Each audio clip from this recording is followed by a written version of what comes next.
powered by NCR Corporation. How this will work, let's try it out. So you just have to click on UPI cardless cash button. Instead of swiping your debit card, you can simply scan the QR code that will be displayed on this screen. So I am going to withdraw 500 rupees and now QR code is already here. I will open supported UPI app. So Bheem is the official UPI app that I am using here. Once the app is open, you have to click on scan button. And you can select the desired bank account. I'm using Bank of Baroda and just click on confirm. It's also displaying that I'm going to withdraw the cash. So it's not a P2P or P2M transaction. I'm not going to show you my PIN.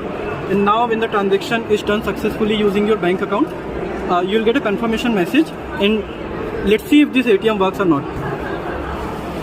Okay, so the transaction is getting processed now. Let's see if I get 500 का note और 100 rupees का 5 note. जल्दी से पैसे आ जाओ. Okay, हमारे पैसे आ चुके हैं. Wow, we have